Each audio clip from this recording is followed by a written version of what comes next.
Viewers আসসালামু আলাইকুম রহমতুল্লাহ। আজকে আপনারা দেখবেন কিভাবে azirashopbd.com-এ অ্যাকাউন্ট খুলবেন। azirashopbd.com-এ অ্যাকাউন্ট খোলার জন্য সর্বপ্রথম আপনারা যাবেন ক্রোম ব্রাউজারে। তো আমরা ক্রোম ব্রাউজারে আসলাম। ক্রোম ব্রাউজারে আসার পর আপনারা ইংরেজিতে অথবা বাংলায় লিখবেন azirashopbd.com। তারপরে সার্চ বারে ক্লিক করে সার্চ করবেন। সরাসরি আমাদের ওয়েবসাইটটি চলে আসবে। ওয়েবসাইটে আসার পরে আপনারা দেখতে পাবেন azirashopbd-র মেনু বার আছে, মেনু বারে চাপ দিবেন। এইখানে মেনু বারে আসার পরে আপনারা দেখতে পাবেন এইখানে লগ ইন অথবা রেজিস্ট্রেশন, এইখানে চাপ দিবেন। লগ ইন অথবা রেজিস্ট্রেশনে চাপ দেওয়ার পরে আপনারা দেখতে পাবেন এইখানে আপনি তো আগে যদি অ্যাকাউন্ট করে থাকেন তাহলে আপনি এইখান থেকে লগ ইন করে নেবেন। আর যদি আপনারা লগ ইন না করেন, মানে রেজিস্ট্রেশন করেন, নতুনভাবে রেজিস্ট্রেশন করতে চান, তাহলে এইখানে অথবা রেজিস্ট্রেশনে চাপ দিবেন।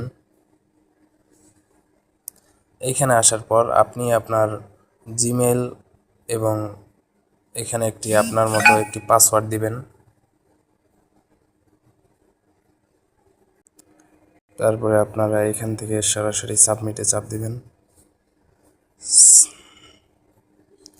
সাবমিটে চাপ দেওয়ার পরে আপনার সরাসরি এখানে লগ ইন ইন্টারফেসে চলে আসবে। এখান থেকে আপনার পাসওয়ার্ডটি সেভ করে নেবেন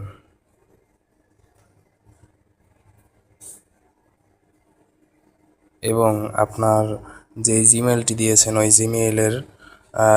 জিমেল বক্সে যাবেন। আপনার জিমেলের নোটিফিকেশন আসবে একটা, ওই নোটিফিকেশনে আপনার azirashopbd-র একটা SMS যাবে, কনফার্মেশন SMS।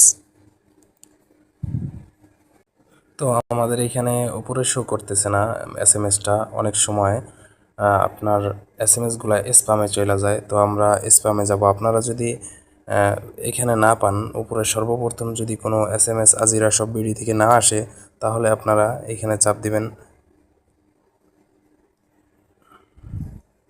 এইখানে 3 লাইনে চাপ দিবেন। 3 লাইনে চাপ দেওয়ার পরে আপনারা স্প্যাম লেখাতে চাপ দিবেন। এখানে দেখতে পাচ্ছেন যে স্প্যাম নামে একটা অপশন, এই স্প্যামে চাপ দিবেন। তারপরে এখানে দেখতে পাবেন যে আপনার কাঙ্ক্ষিত জিমেইলের এটা চলে আসছে নোটিফিকেশনটা, এখানে আপনি চাপ দিবেন। চাপ দেওয়ার পরে এখানে দেখতে পাচ্ছেন যে আপনারা ক্লিক হেয়ার নামে একটা লেখা, এইখানে আপনি একটু চাপ দিবেন। ক্লিক হেয়ারে চাপ দেওয়ার সাথে সাথে আপনাকে অ্যাকাউন্টের ভিতরে নিয়ে যাবে।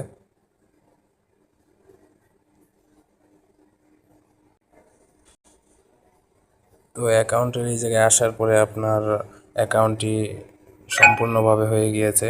তো অ্যাকাউন্টটি হওয়ার পরে আপনারা আপনাদের অ্যাকাউন্টের ভিতরে আসবেন। এখান থেকে আপনারা সব কিছু দেখতে পারবেন এবং যদি অন্য কোনো সমস্যা হয় তাহলে আপনারা এই স্ক্রিনে থাকা নাম্বারটিতে যোগাযোগ করবেন এবং যে কোনো সমস্যার সমাধান করে দিবে।